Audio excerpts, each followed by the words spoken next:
Okay guys, good day. Balik na naman ulit tayo sa ating panibagong vlog. Today, HP Smart Tank 519. Error 4, problema niya, paper jam. Ito, suspetsya ko dito, yung SpeedMake carriage transmission. SpeedMake, gear wall na lang para madali. Dito, banda yung gear. Kasi pag natin error 4 agad-agad. So, ating ayusin, tingnan, at madaliin kasi malayo pa to eh. Okay? So, ngayon, same procedure sa pagtanggal. Buksan nyo itong dito banda sa ilalim at tanggalin itong dito banda, yung isang screw. Tapos dito, pangalawa. Alam nyo naman to eh. Yan. Tapos dito sa taas. Talang. Yan. Ito. Nagapan tayo bigla dahil latay tayo dyan. Hindi matanggal. Vacuum muna natin. So ngayon natanggalan natin, nakalimutan natin i-power off. Tanggal natin itong screw dito banda. May lupa kasi, hindi ko alam kung bakit. So ngayon natanggalan natin, iangat na natin itong board, yung asi na to. Then huwag mong biglain dahil meron diyang dalawang flex cable dito. Ngayon, itabi muna natin. And then, una nating pulikatin is gear wall. Ito banda. Ito. So ito muna. Kasi nakalock yan, i-unlock mo natin isa, dalawa.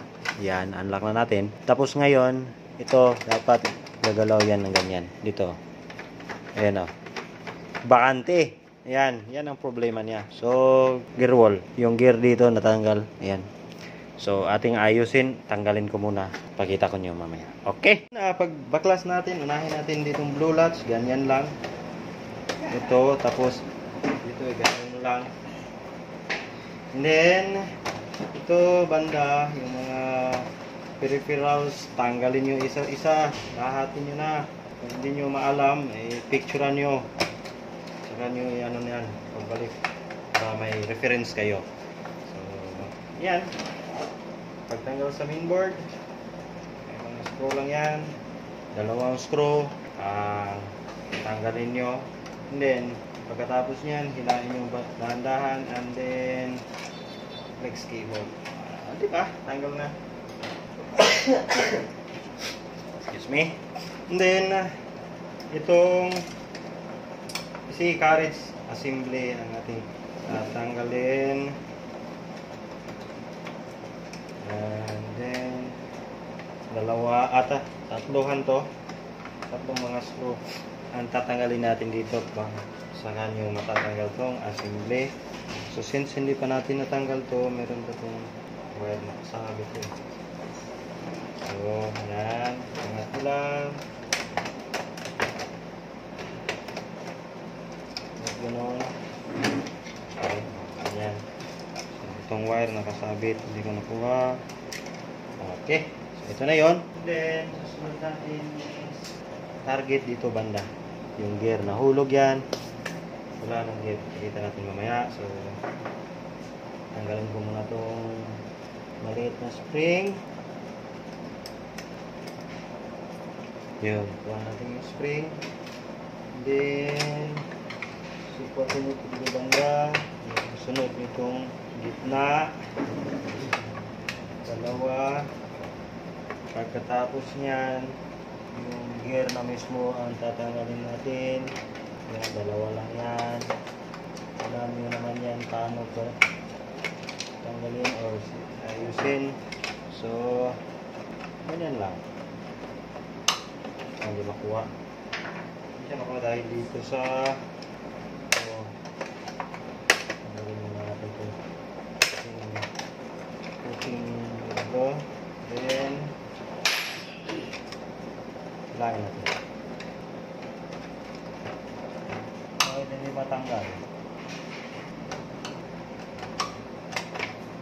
Yan, tanggal. Okay. So, ngayon, ito na yung grabe. Ito na yung assembly niya. Gear wall assembly. Pakita ko sa'yo.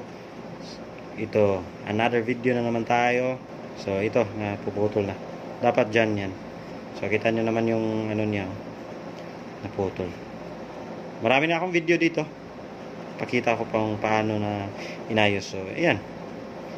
Ulit, aayusin na naman natin to. Ilagay natin dito. Sige. Ngayon, since ngayon lang to nabuksan, ating lilinisan. So ayan, natanggalan natin yung mga alikabok. Ang sunod natin yung gear wall, modify natin. Drill bit, hand drill, pako. Yung pako ilagay natin dito sa banda. Okay, so umpisahan na natin. Lagyan na natin muna to ng ito. Hanap din tayo ng kumalitaw. Testingin na natin tong isa. Ito.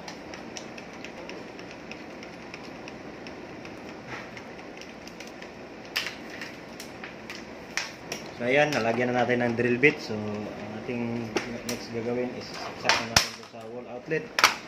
And then i-try na natin butasan ng ito. Tabul muna tayo dito, butas. Basta tumagos yung ating pako. Di ba? Na ating pako. Pwede. Masyadong malaki lang ating drill bit. Hanap tayo ng iba. Panibago. Hanap tayo ng medyo maliit pa nito.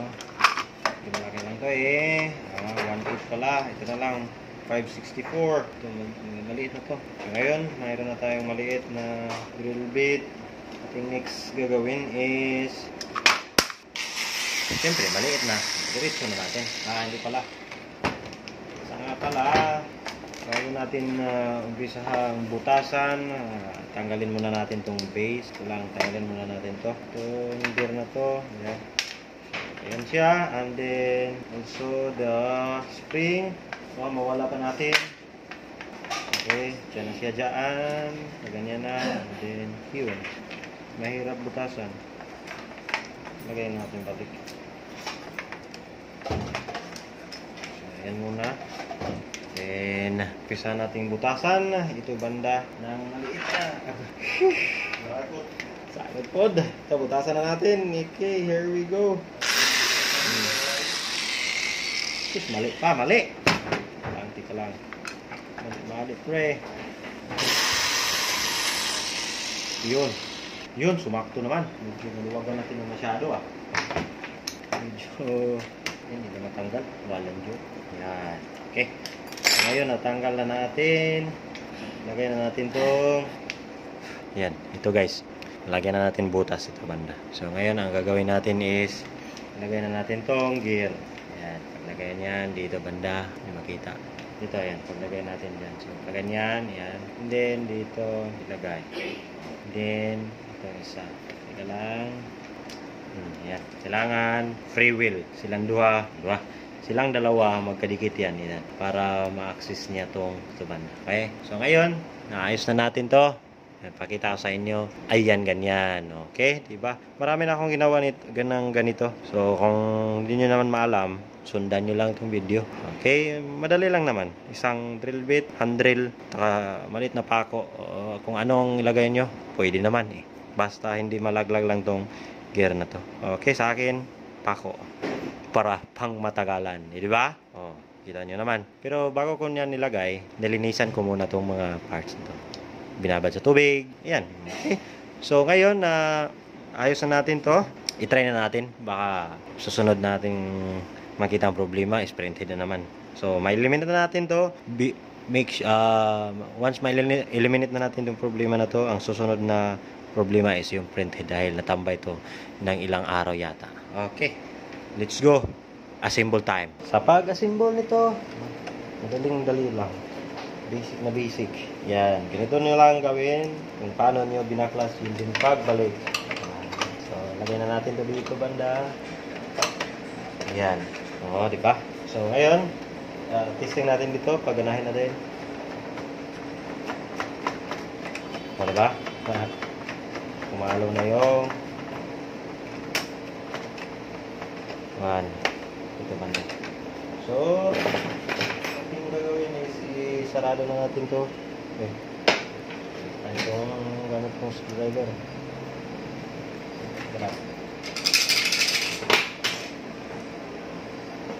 Lagyan na natin dito. Screwhan na natin. Secure para hindi magka-problema. Okay, and then isunod natin ito.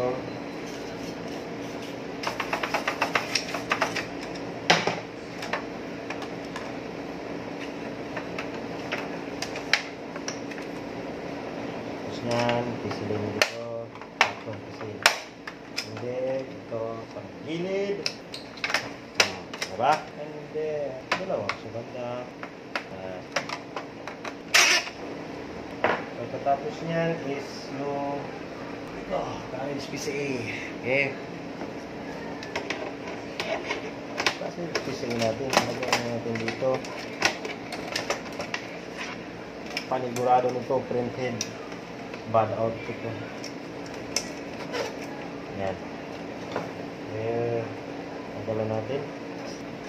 I-lock na natin to. Ganyan.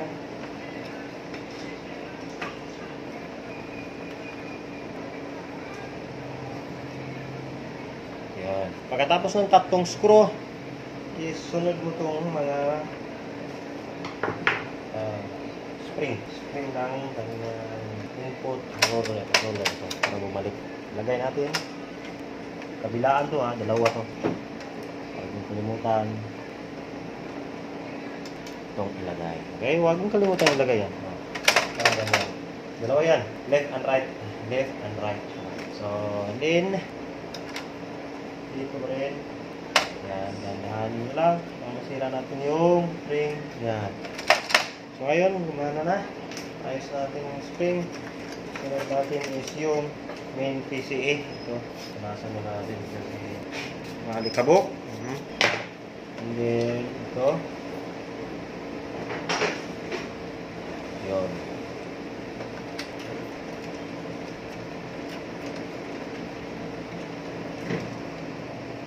Yan, umpisa na natin ilagay yung mga peripherals. And then, plaster na natin sila dito. Tingnan natin para maumpisa na natin mag-power up. And then, tawag ito. Maayos. Power up, maayos. Then, yung print head naman natin ayusin naman mamaya. Kasi, panigurado. Bad output yung pangit yung print niya. Okay.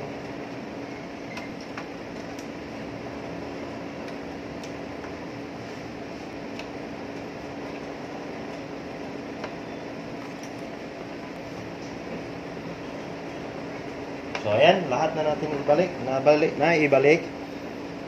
Ito namang blue latch. Kasi last na natin ginulap. So, ayan. Ayan. Balik na natin. Ito lang. Okay, fast start. Tapos na tayo. So, try na natin power up. So, lagyan natin ng top cover. Ayan.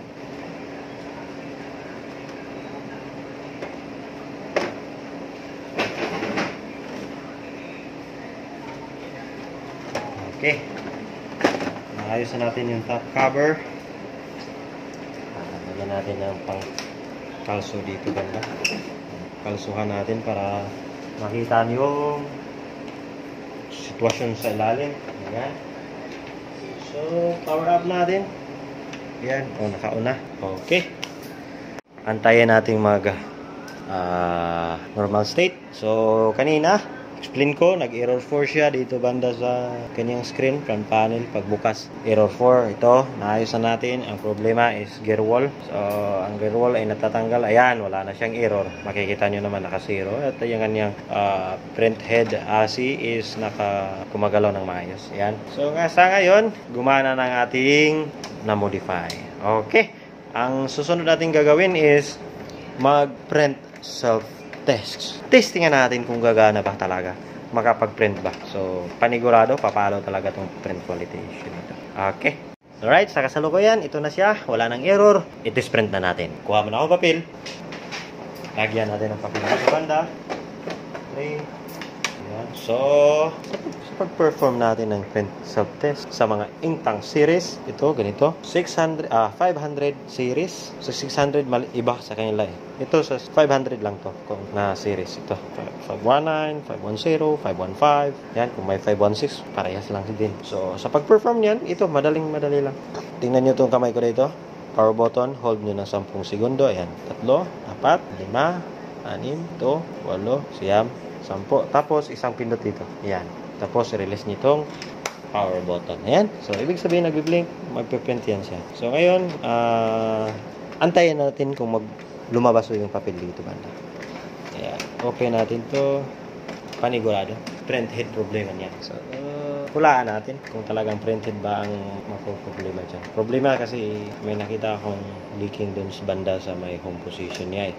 Leaking. So, probably natambay tong unit na to ng ilang araw. Ayan. Talagang yun. Oh, lala. O, diba? Nakapag-print na sa ngayon. So, ito na siya. I-focus at ito na nga. Yung sayan niya, hindi ganyan yung sayan na kulay. So, problemado ang kanyang printed. Pero, kunting linis lang yan. Okay. So, ngayon, dito lang mag-stop, mag-end ang ating video dahil sa paper jam. So, sa ibang video na naman yan yung pag-cleaning. Okay? So, hanggang dito na lang. This is Faber Tech and Tips. Magpapaalam. Bye-bye!